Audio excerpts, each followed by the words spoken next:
So let us see the effect of creep in concrete. Generally, this creep is more responsible for the increase in deflection in reinforced concrete beams or in columns. Of course, it does a little good, but it has done and it does a lot of bad to the concrete. Okay. So in case of columns, as you can see, this is a column and there is a reinforcement. These are the reinforcement and the bars.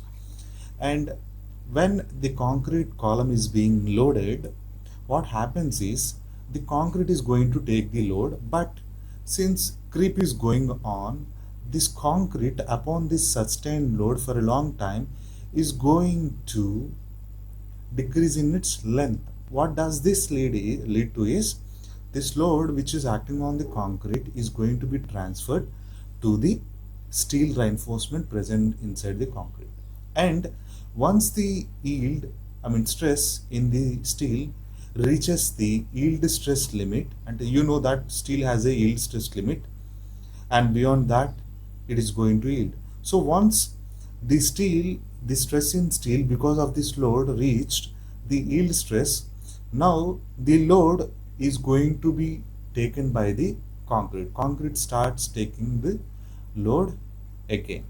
So in this way, this creep is actually responsible for the concrete and steel to fully work before its failure. అంటే పూర్తిగా మనకి ఈ creep వల్ల concrete and అట్లానే steel కూడా రెండు ఉపయోగపడుతున్నాయి అనమాట. అంటే అది చేయగలిగినంత చేసి ఫెయిల్ అవుతున్నాయి అనమాట, concrete or steel, because of this creep. Okay. So but however in case of eccentrically loaded columns, that is, see, this is a column, this is a column, and this is the center, the axis is passing through, and this is the load. This is called axial load. And if suppose there is a load acting, this is a column, this is the axis, but the load is acting at this position, this is the eccentricity. So the eccentricity in loading will actually leads to buckling in case of slender columns or long columns.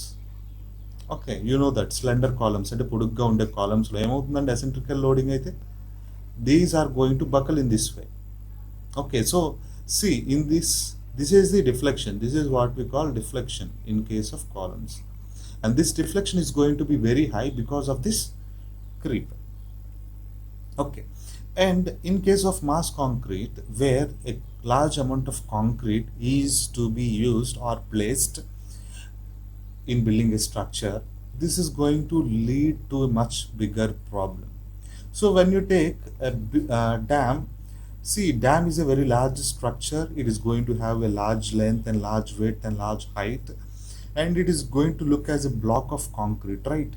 So when such a concrete is large amount of concrete is being utilized at a particular location, at a particular place, what happens is cracks are developed inside this dam, and this causes another kind of problem in case of tall buildings. See, in case of tall buildings, I mean, you can say this is the plan. If this is the plan, you have, see, this is 1, 2, 3, 4, 5, 6, 7, 8, 9, 10, 11, 12, 13, 14, 18, 19, 20, nearly 20 columns. Let us take this. See here, now what happens is, due to adverse effect of creep, some columns undergo different creep and some columns go different creep. I mean, the amount of creep inside the columns is going to be different. Okay, the exterior columns is going to experience different amount of creep, and interior columns are experience different level of creep. This difference in the creep will lead to unnecessary stresses being developed inside this concrete columns and beams and everything, and this leads to the damage of this strength of the building or the tall structure. Okay, and more importantly, this leads to the cracking of partitions, of course, beams and slab also. Okay, and it is a very bigger problem in case of loss of in pre-stress members. Okay, so why is this a problem in pre-stressed members is, see, if this is the concrete sleeper, you know what is a sleeper? Railway tracks కింద concrete sleepers ఉంటాయి కదా, blocks లాంటివి. Okay, these are nothing but sleepers. So what happens is we are going to drill a hole, I mean we are going to put a hole through a by using a pipe, PVC pipe. We are using these PVC pipes while casting the concrete, so that when the concrete hardens, there is a tunnel like place, right? There is a hole through which anything can pass. So what we are going to do is, we are going to send steel rods of higher strength, and you are going to fix at one place here, one end of this concrete, and the other one is stretched by applying tensile force on this bar. So concrete ఈ ప్రీస్ట్రెస్ అని ఎందుకు అంటామంటే, ఏదైతే ఈ steel ఉందో ఆ స్టీల్లో మనం ముందుగానే tensile force apply చేసి సాగదీస్తాం.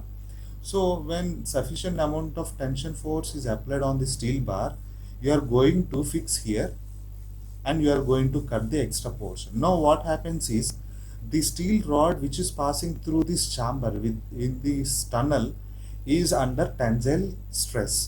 But since we have an anchorage system, right? Anchorage. So with this anchorage system, we have attached this steel rod to the concrete very tightly. So whatever the tensile stress present in this steel rod is going to be transferred to this concrete as compressive stress, right? So this steel bar tries to come close, right, to its original position, because of the tensile force it has been expanded. So when it's trying to come back to its original position, since it is fixed to concrete through anchorage, these anchorages are going to exert compressive force on concrete. Okay, so this leads to the stresses in concrete, compressive stresses in concrete. This leads to the increase in the strength of the concrete to deflection. Okay, that is a very good thing to achieve. So but what happens because of this creep is, because of this creep, the compressive stress developed in this concrete due to the tensile stress in steel rod is going to decrease. So when compressive stress in this concrete decreases, the efficiency of concrete to resist the loads also decreases. So creep is a very big issue in case of pre-stressed members.